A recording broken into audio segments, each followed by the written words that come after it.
Shumai guys, welcome back to the Life to the Full podcast, the podcast that helps you make the most of your time here on Earth.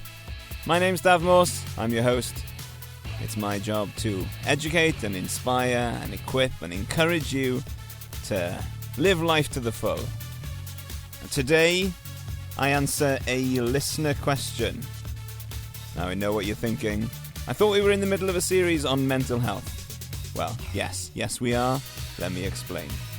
So I recorded an interview with a friend of mine a little while ago, and we talked about some of his mental health struggles, his challenges, his anxiety, the stuff that he'd struggled with in the past, and he was feeling absolutely great at the time.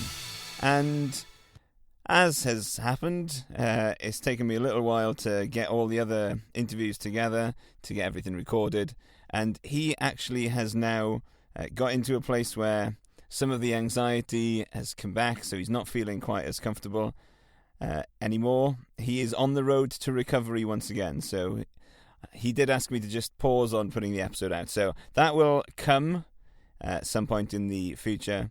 But in the meantime, I've got another interview coming up, hopefully on Friday. But in the meantime, yes, we are answering the question. I'm answering the question that I got from a listener on social media.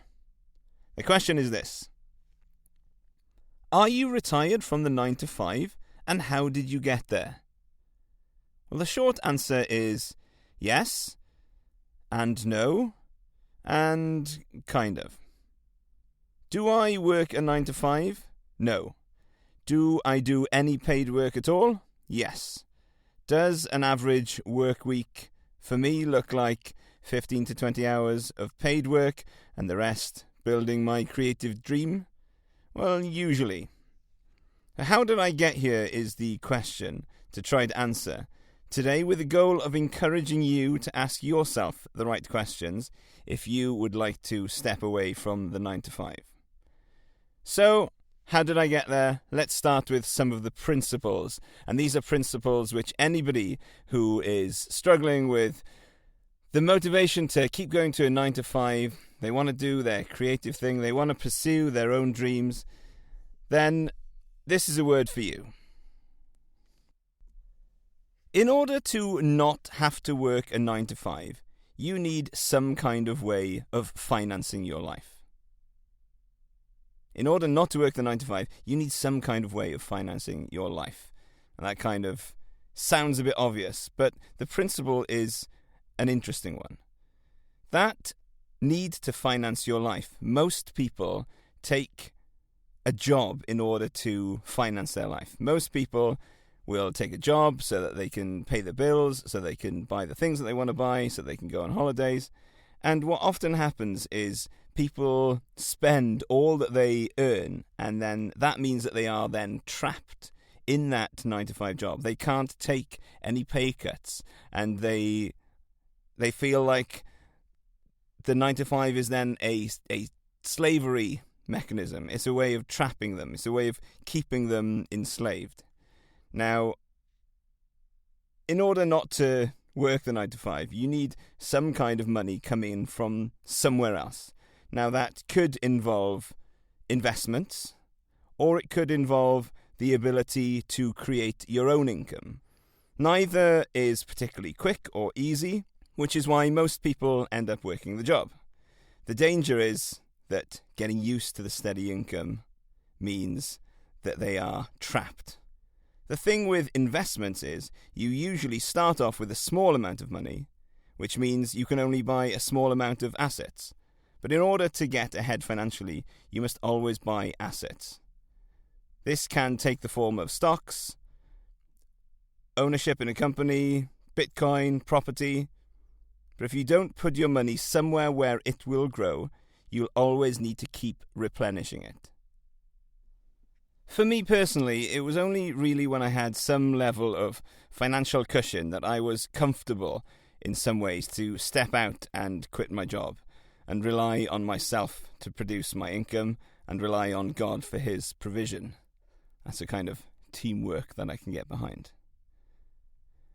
Another principle it's worth mentioning here is the principle of hard work, working hard. In order to develop any level of financial freedom and escape from the tyranny of the 9 to 5, you need to put the work in and put the effort in.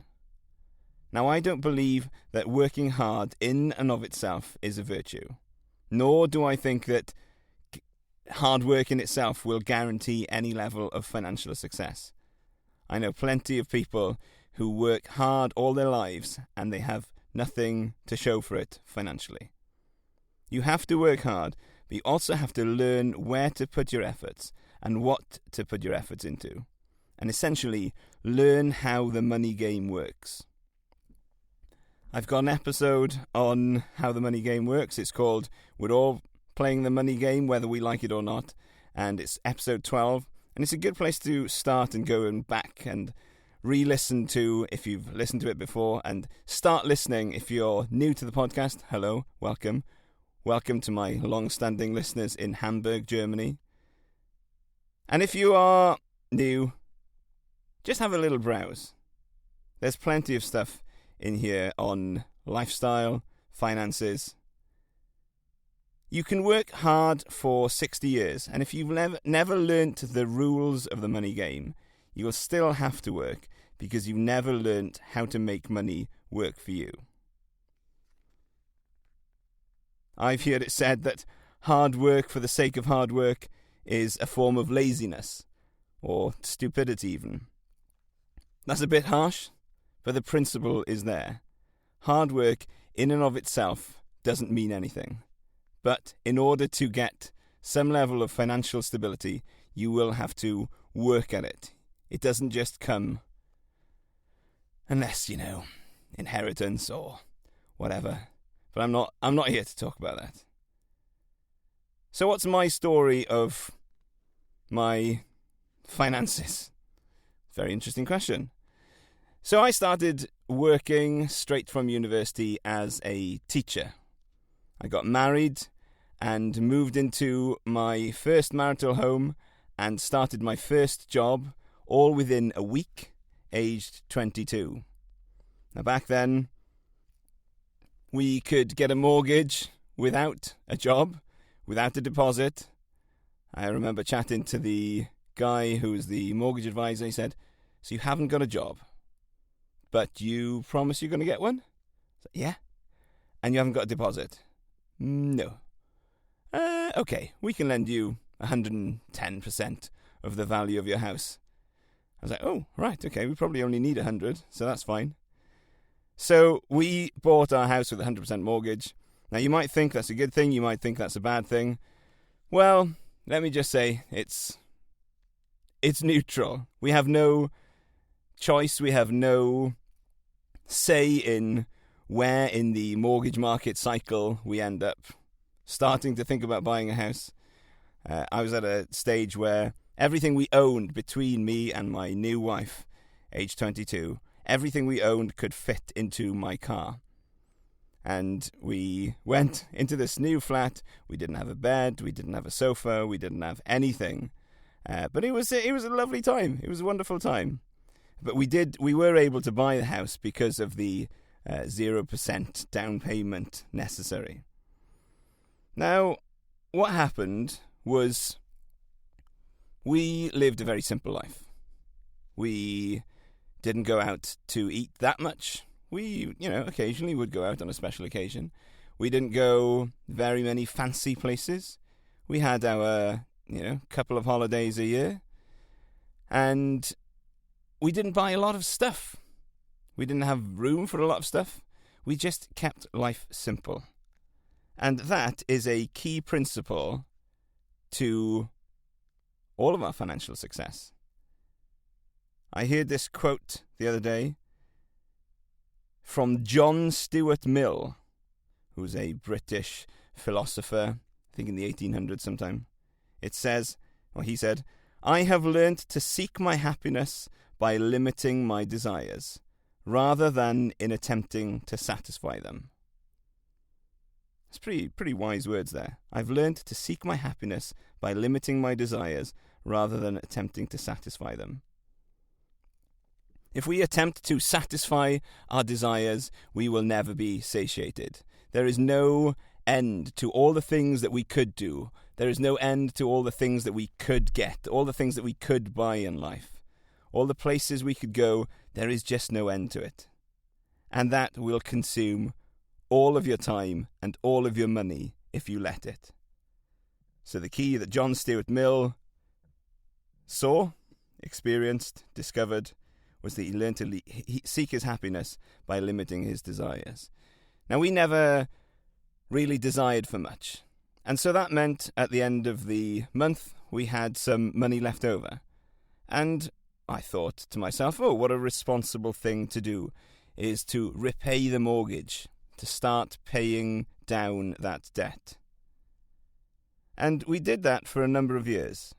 We did that for a couple of years, and then we got to the point where we wanted to move out of this flat into a house. Big news. But we couldn't sell the flat. It was around the time of the financial collapse, the financial crisis, and so we weren't able to sell a flat, but we were able to rent it out to a couple in the church, and they were wonderful tenants.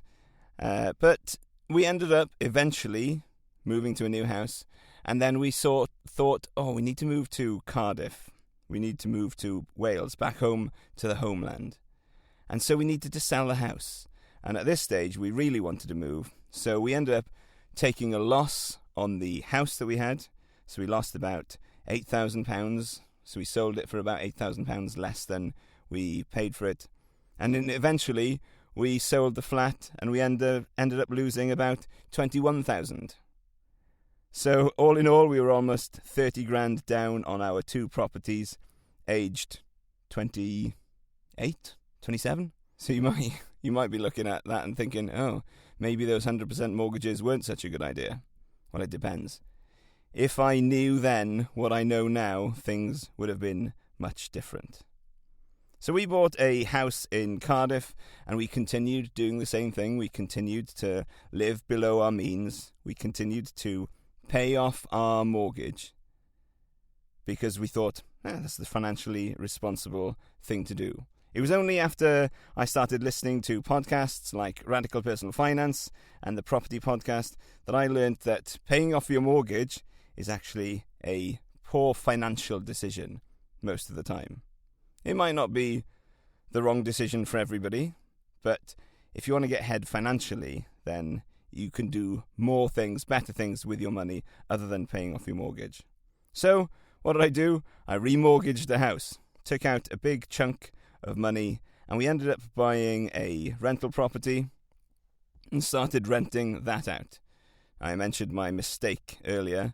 If I'd have known what I knew now, I would have just not sold the flat that we had in Canterbury, and I would have put a buy-to-let mortgage on it. I didn't know buy-to-let mortgages were a thing back then, and that ended up being probably our biggest financial mistake. That flat is now worth about £100,000 more than what we sold it for. And so we ended up with this flat, which was bringing in a few £100 worth of income every month.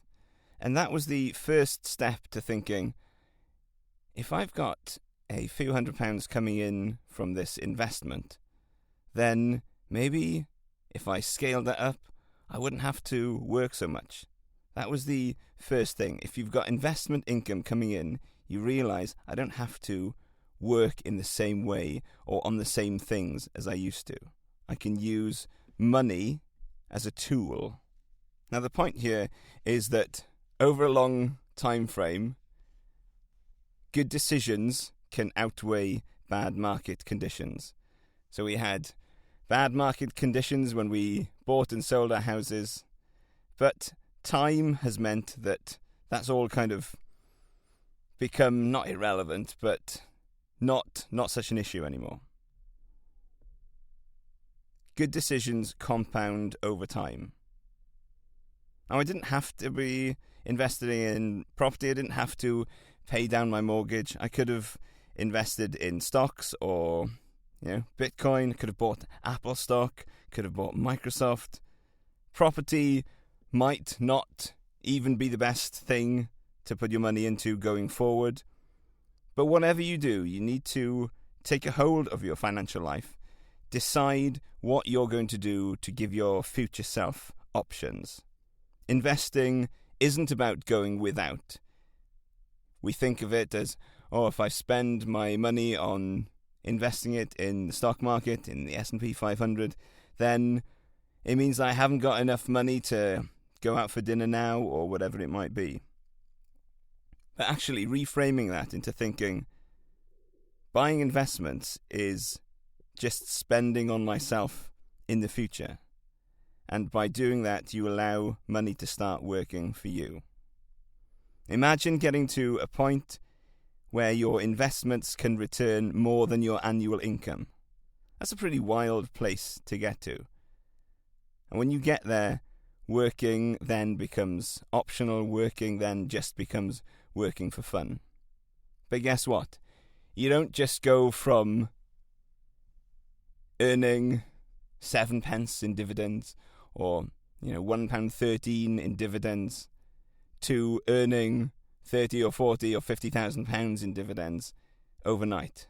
That is a long game. That takes discipline, that takes dedication, that takes commitment, and it takes making good financial decisions as early as you can. It's not too late if you feel like, I'm in my 30s or 40s or 50s. Is it too late for me? Definitely not. You can start taking control of your financial life now, and it will give you options. Check out episode 40, Your Emergency Fund is Not for Emergencies. Okay then, what is it for? To see how getting your financial beep together gives you options. Might have to beep that out. I feel like that's a bit inappropriate for a family podcast. Sorry, folks. So just to wrap that up then, start making financial decisions that will benefit your future self now. Start making investments that will buy freedom for yourself in the future. It's not easy just to go from earning £40,000 a year and spending £40,000 a year to earning anything less than that, because you don't have any wiggle room. Whereas if you can earn 40,000 and you can spend 35,000, then that gives you some kind of wiggle room. It gives you options, it gives you flexibility. And the more that you can grow that gap, the more you can put that gap to work, to invest, to make your money grow, then the easier it will become over time. So I used to teach mathematics. I did that for 15 years. And then I quit. Like I said, I quit with a little bit of a plan, a little bit of a financial buffer. We had enough set aside so that we had a few £100 coming in from this rental property, and we had probably 6 to 9 months where if I didn't earn anything as a freelance teacher, then we'd be financially okay. Obviously, it's not a great thing to be running down your savings, but I was willing to trust God in that situation and say, okay, you're going to enable me, help me to earn a living, help me to give me my daily bread. And so I had half a plan. The plan was to become a tutor and to start a YouTube channel and to start a podcast and to do some voiceover work. So I did some various things. I did some translation work, and for the first year, it was just before COVID. So that was fun, because once COVID hit, everybody decided, actually, no, we don't need any tutoring for mathematics. And, exams, we're not going to have any of those. So there's no exam marking either. So my income, my just freshly self-employed income, went to pretty close to zero pretty early on. But because I had that little bit of a financial runway, I could weather that storm. And since then, I have built a life where I can do some voiceover work here and there. I can tutor mathematics for a few hours a week. I've actually ended up going back into my old school for 2 mornings a week. But the difference is I can do it on my terms. I can do it when I want. I can teach the people that I want to teach, and I have the ability just to turn up and teach rather than being a social worker trying to teach mathematics at the same time. I think a lot about what work will look like for me, or what life will look like for me in my 50s, 60s, 70s, 80s, 90s. I want to actually be still working when I'm 90. I want to still be contributing in some way. I want to keep encouraging people, putting my ideas out into the world, maybe changing a few minds, maybe encouraging a few more people to invest or to take their marriage seriously or to take their spiritual walk seriously. I want to be doing that as long as I can. As long as I've got the cognitive ability to communicate my ideas, then I'm going to keep doing that. And having that goal means that I'm starting to design a life now where I can work on the things that I want to work on, and I can work with the people that I want to work with. I want to design a life for myself that I don't want to retire from. So my life now looks roughly like going to school a couple of mornings a week, doing some mathematics tutoring a few hours a week, going to the gym on a Tuesday morning, going for a walk with my wife on a Friday afternoon, picking up the kids from school, going to sports days, all those kind of things. And you get that flexibility when you're willing to or able to rely on yourself to produce your income rather than relying on somebody to give you your income. I'm not saying that one is better than the other. There is a lot to say for the 9 to 5. There is a much smaller cognitive load. There is much smaller things the brain work that you have to carry with you the whole time. When you're self-employed, there's always the thought of, right, where's the next client from? Where's the money coming from next? And so there is a benefit to that 9 to 5. I just value the working for myself, the autonomy that comes from deciding what I get to work on, who I get to work with. I value that more than the stable paycheck. So the question is, for you, what are you going to do to move away from the 9 to 5? I'm always encouraged when I see people passionately pursuing a dream, because pursuing your dream is actually more life-giving than people give it credit for.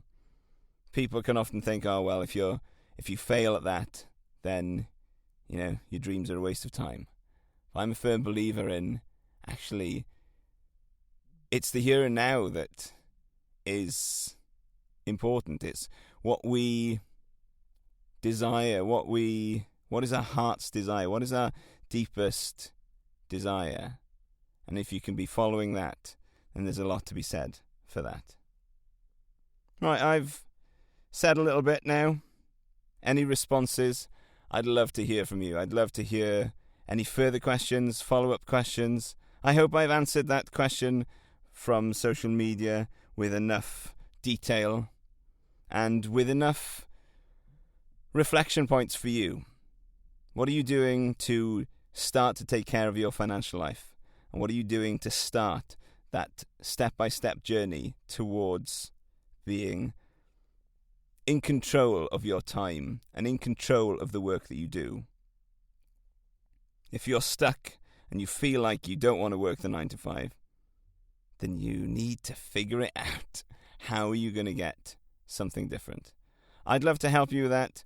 I'd love to do some financial coaching with you, some career coaching, some building a side hustle coaching. So if you're interested in that, hit me up on Instagram, Life to the Full Podcast, over on Threads, Life to the Full Podcast.